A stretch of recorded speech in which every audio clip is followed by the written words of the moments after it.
linha reta, a menos que sobre eles haja um agente externo. Esse princípio fundamental é a lei da inércia. Hoje eu vou lhes falar sobre Galileu.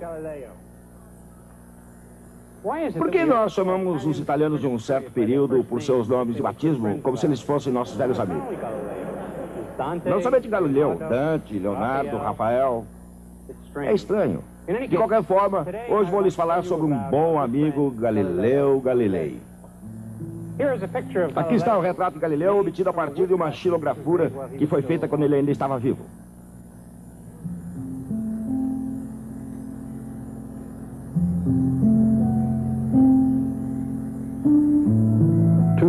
Dois homens muito importantes nasceram em 1564. William Shakespeare, em Stratford, e Galileu Galilei, em Pisa. Galileu, inicialmente, dedicou-se ao estudo da medicina na Universidade de Pisa. Mas ele logo percebeu que medicina não era para ele. Quando descobriu que não havia um professor de matemática na universidade, ele saiu da escola de medicina. Aprendeu matemática por si mesmo, escreveu alguns artigos e começou a construir a reputação de estudioso. Em 1589, com a ajuda de um amigo influente, ele foi indicado professor de matemática. Na época, a universidade estava dominada pelos acadêmicos aristotélicos, que viam pouco valor na matemática. Galileu considerou seus colegas aristotélicos como tolos e imediatamente teve problemas ao atormentá-los e ridicularizá-los. Tornou-se óbvio que quando seu contrato vencesse, em 1592, ele não seria reindicado. Assim, quando lhe foi oferecida uma vaga na Universidade de Pádua, ele a aceitou sem hesitação. Em Pádua, dava aulas de geometria euclidiana, astronomia ptolomaica e mecânica aristotélica. Realizou célebres experiências sobre corpos em queda e planos inclinados.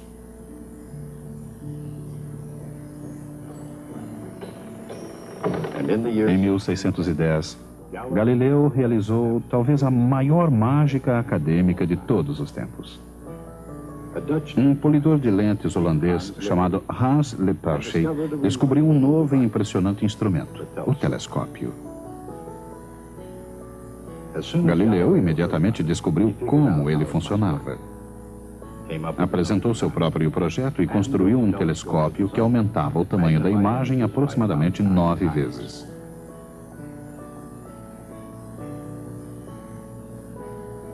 Então, ele reuniu os patronos da cidade de Veneza para uma demonstração na famosa torre da Praça de São Marcos.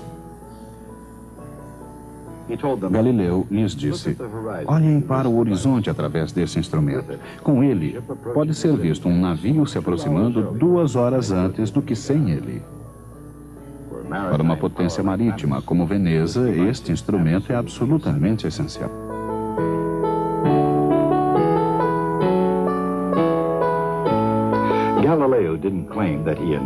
Galileu não reivindicou a invenção do telescópio, mas ele não se preocupou em dizer que não tinha sido ele.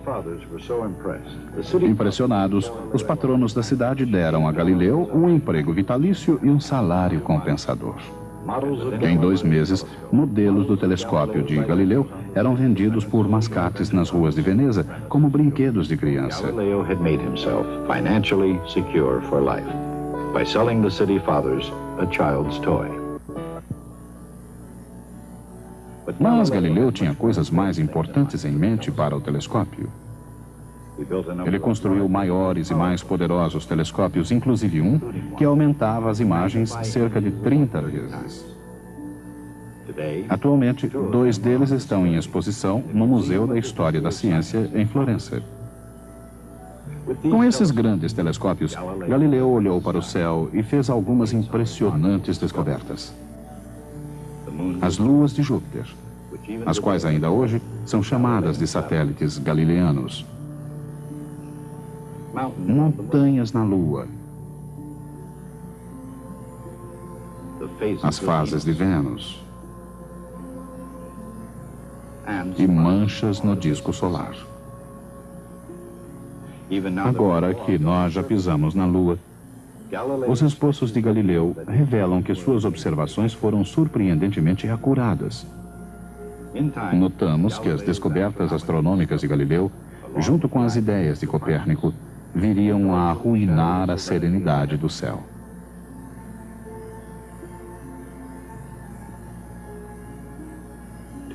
Qualquer um que ousasse olhar através do telescópio de Galileu veria o início do fim da visão aristotélica e ptolomaica do mundo e o começo de grandes problemas para Galileu Galilei.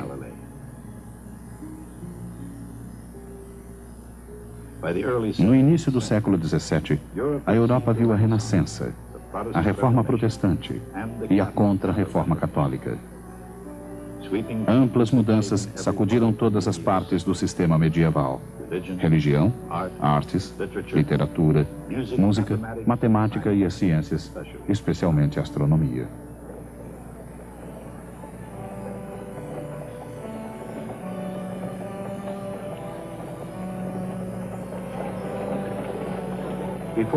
Antes da Renascença, a mecânica de Aristóteles e o sistema de Ptolomeu das esferas celestes eram a lógica, a aceita e a incontestada estrutura natural do universo. E assim foi até que um monge polonês olhou para cima e viu as coisas de forma diferente. Em oposição ao sistema ptolomaico, Copérnico viu a Terra apenas como mais um planeta orbitando o maior, o mais ilustre, o Sol. No seio da Igreja Católica, alguns viram o sistema de Copérnico como uma ameaça. Ele parecia, como a própria heresia protestante, desafiar a autoridade absoluta do Vaticano. Contudo, a Igreja levou 75 anos para mostrar sua total desaprovação do sistema. E durante esse ínterim, a Igreja teve um problema muito mais próximo que o Sol. Católicos e protestantes estavam empenhados numa guerra pela própria alma da Europa. Copérnico, como Martim Lutero, desafiou a interpretação eclesiástica das Escrituras Sagradas. Mas o sistema de Copérnico também parecia desafiar o mais elementar bom senso. Objetos tendem a cair em direção ao centro da Terra porque essa era a direção do centro do universo. Se a Terra está girando e movimentando-se no espaço, por que as coisas não voam, não vão embora? E se a Terra está realmente girando, por que um objeto abandonado de uma torre cai diretamente para baixo? Por que ele não aterriza num estado vizinho, ou ao menos a uma certa distância? 300 anos atrás, essas eram perguntas lógicas e inteligentes. E Galileu Galilei planejou descobrir as respostas. Galileu era, apesar de sua natureza independente, uma pessoa muito popular, geralmente respeitada e admirada. E para a Igreja, sua inteligência fê-lo um filho favorito. Sem dúvida, Galileu apreciou a atenção. Sua fome pela fama era enorme, mas sua sede por conhecimento e pela verdade era ainda maior. Cedo em sua carreira enquanto professor em Pádua, Galileu conseguiu firmar-se como um empreendedor acadêmico. Entre outras coisas, ele serviu de tutor a príncipes reais em disciplinas como magnetismo e matemática. Mas muito mais importante foi sua utilização do telescópio. Seu primeiro livro, O Mensageiro das Estrelas, revelava suas impressionantes observações. A publicação do O Mensageiro das Estrelas elevou Galileu a uma posição de reconhecimento em toda a Europa. Contudo, em certos círculos, suas descobertas não foram muito bem recebidas. Através de seu telescópio, Galileu tinha visto algo inimaginável, ou pelo menos indescritível, pelos seguidores de Ptolomeu. As luas de Júpiter pareciam provar que a Terra não era o centro de todos os movimentos celestes. Teria sido ele, em sua visão, a prova de que Copérnico estava correto. Contrariando Aristóteles e as doutrinas da Igreja, seria a Terra apenas outro planeta orbitando em torno do Sol? Se isso fosse verdade, a questão permaneceria. Por que as coisas não espiralam para fora? A antiga visão aristotélica era de que todas as coisas, por sua própria natureza, têm um lugar próprio para o qual querem retornar. Suas ideias de repouso absoluto e movimento absoluto pareciam confirmadas pelo bom senso. E baseado em experiências comuns do dia a dia, como poderia alguém adotar a ideia de uma Terra movendo-se no espaço? Era algo para Galileu criticar, o predominante ponto de vista aristotélico. Mas completamente diferente era mostrar como as coisas funcionariam no sistema planetário de Copérnico. Mesmo antes da invenção do telescópio, Galileu tinha se preparado para fazer exatamente isso. Para lançar as bases de seu trabalho sobre corpos em queda, ele tinha incansavelmente observado e cronometrado bolas rolando por planos inclinados. Essas experiências levaram-no a uma outra descoberta que seria conhecida como a lei da inércia. Galileu percebeu que uma bola, ao descer por um plano inclinado, rolava plano acima num outro plano inclinado, até atingir sua altura inicial, independentemente da inclinação deste segundo plano. Se o segundo plano fosse menos inclinado, a bola rolava mais longe, não parando enquanto não estivesse tão alto quanto estava no início. Quanto mais o segundo plano se aproximava da horizontal, mais a bola rolava. Assim, num plano perfeitamente horizontal, como uma superfície bem lisa, a bola nunca pararia. Ela se manteria em movimento para sempre. Esta foi a descoberta crucial que Galileu necessitava para explicar por que todas as coisas, incluindo seus críticos, podiam se manter em pé na superfície em rotação da Terra. Um corpo em movimento horizontal tende a manter-se naquele movimento para sempre. Tudo na superfície da Terra está em movimento horizontal exatamente com a mesma velocidade da superfície da Terra. Nem mesmo existe nenhum atrito para afetar o movimento do corpo, porque tudo se move junto. Com esse notável conceito, Galileu derrubou o antigo dogma aristotélico de que era natural todos os corpos entrarem em repouso. Embora o conceito de Galileu fosse brilhante, ele não era completamente acurado. Ainda influenciado pelo ideal platônico do movimento circular, Galileu pensou que um corpo em movimento continuaria para sempre, mas somente na direção horizontal, girando e girando, seguindo a superfície da Terra. Uma geração mais tarde, René Descartes ordenou todas as coisas, dando à lei da inércia sua forma final. Objetos em movimento não tendem por si só a entrar em repouso. Eles tendem a continuar da maneira em que estão, até que algo interfira neles. Isto é mais fácil de se ver agora do que na época de Galileu. Hoje, poucos discordariam de que a Terra gira em torno do Sol e que o Sol se move em torno de algum ponto da galáxia, que se move sozinha num aglomerado de galáxias, todas viajando através da inimaginável vastidão do universo. Como o repouso se encaixa nesse grande esquema de coisas? Ele não se encaixa. Nada no universo entrará em repouso. Muito pelo contrário. Tudo e todos continuarão a se mover como estão, em linha reta e com velocidade constante, até que algo interaja com eles. Esse é o princípio da inércia. Ele é tão simples e tão profundo como nenhuma outra ideia que já tenha sido ponderada. Obviamente, objetos podem parecer estar em repouso, mas isso ocorre só porque eles estão no mesmo estado de movimento que o observador. Se um objeto está em repouso ou em movimento, depende exclusivamente do ponto de vista. Depende de o observador se mover com a mesma velocidade. repouso absoluto não existe. Movimento absoluto não existe.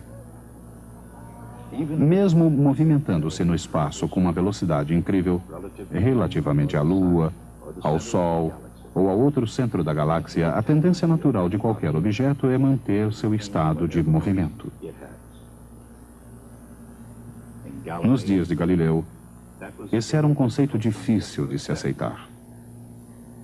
Para um aristotélico, o movimento de uma carroça requeria e tinha uma explicação lógica. A menos que algo a empurrasse ou puxasse, ela não se moveria. Assim, seu estado natural era o de repouso. Mas, para um observador moderno, um veículo em movimento não precisa de explicação. Esse objeto deslizante manter-se-á movimentando-se até que os freios ou algo o traga ao estado de repouso. E quanto a um objeto que não esteja se movimentando horizontalmente com a superfície da Terra?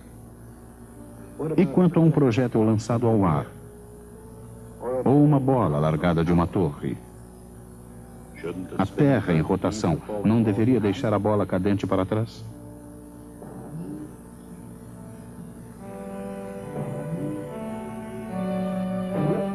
Galileu disse que não.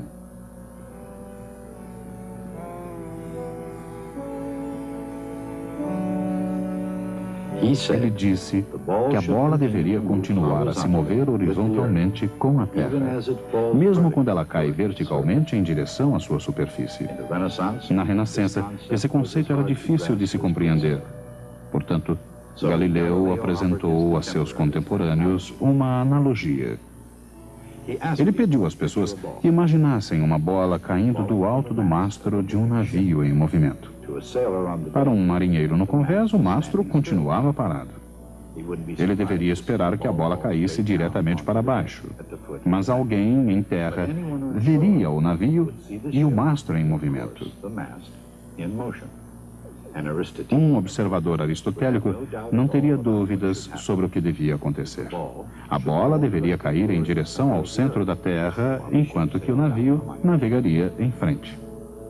Aquele marinheiro veria a bola atingir a traseira do navio, ao invés de cair ao pé do mastro.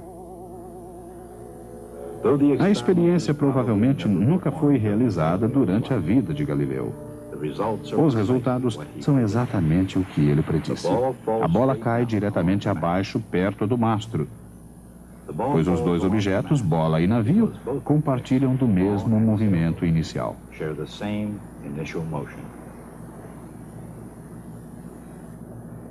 Se eles não tivessem o mesmo movimento inicial, então o resultado seria exatamente aquele que os aristotélicos esperavam.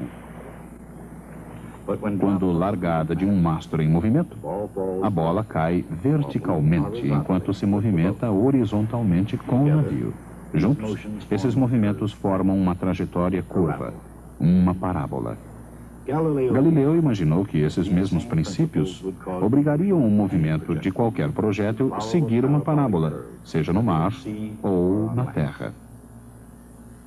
Uma bola largada de qualquer lugar da Terra se comportaria da mesma forma. Assim, compartilhando do movimento horizontal do planeta, ela cai diretamente para baixo, chegando aos pés da torre.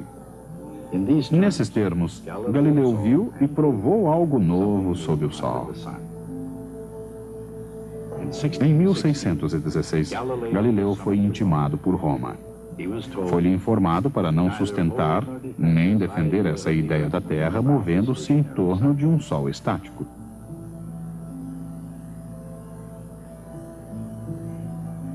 Sabendo que a Igreja oficialmente se opunha ao sistema de Copérnico, ele esperou pelo momento correto para convencê-los com suas ideias aristotélicas. Em 1623, Galileu achou que o momento tinha chegado. Seu amigo e protetor, o brilhante cardeal Maffeo Barberini, tornou-se o Papa Urbano VIII. Para reforçar seu argumento, Galileu escreveu um livro, um diálogo no qual os personagens debatiam os sistemas de Aristóteles e de Copérnico. Como escritor, Galileu mostrou-se um hábil político. O personagem aristotélico debateu habilidosamente e foi declarado o vencedor, uma jogada para servir de defesa para Galileu contra o ensinamento das ideias de Copérnico. No entanto, como qualquer leitor podia facilmente verificar, os argumentos copernicanos eram muito mais sólidos. E talvez o pior de tudo, como esses argumentos foram escritos em italiano ao invés do latim, o povo italiano podia facilmente entendê-los. E no que tocava à igreja, Galileu imaginou um personagem que era o defensor fictício de Aristóteles, que discursava com os mesmos argumentos usados pelo Papa. Esse personagem foi chamado Simplicione, ou Simplício. E talvez o mais condenatório de tudo era que o novo livro de Galileu desafiava a igreja exatamente quando ela estava sendo desafiada por todos os lados. Galileu foi a julgamento em 1634.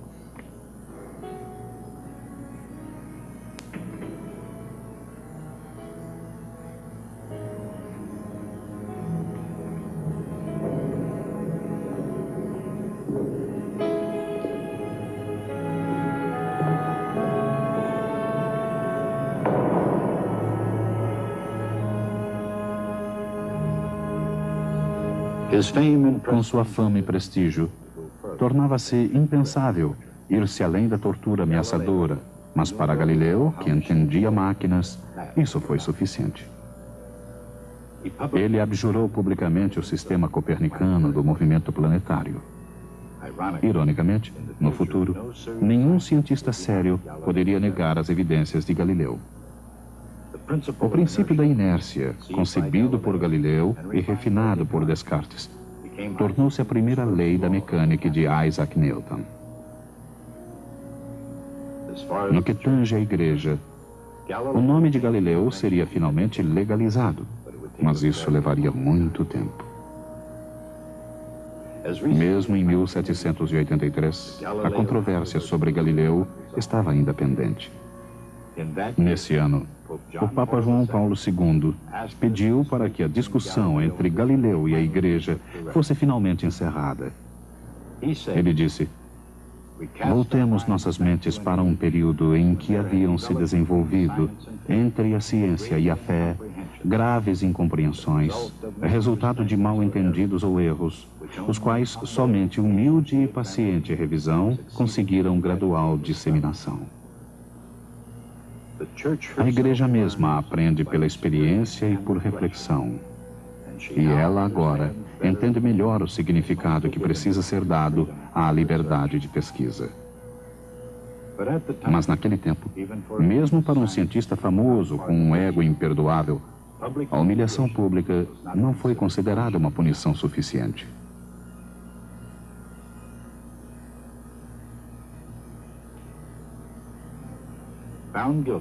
Considerado culpado, apesar de sua famosa retratação, Galileu passou os restantes 8 anos de sua vida sob prisão domiciliar em sua propriedade, perto de Florença.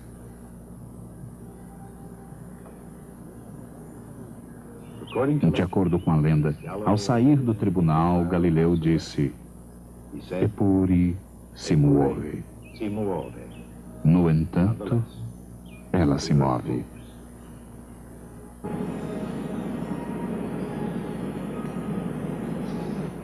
Galileu fez sua verdadeira reputação através de suas grandes descobertas com o telescópio.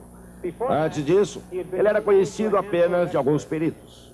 Depois dele, tornou-se famoso por toda a Europa. Ele sabia que a igreja estava incorrendo em um erro terrível ao voltar as costas a Copérnico.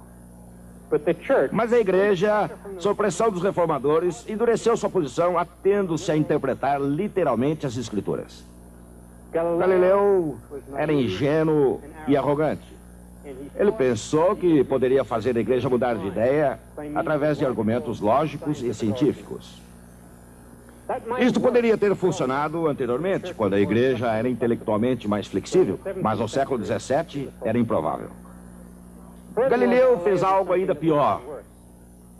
Em lugar de escrever em latim, e que apenas poucos acadêmicos entenderiam, Ele escreveu em italiano, que todos podiam entender.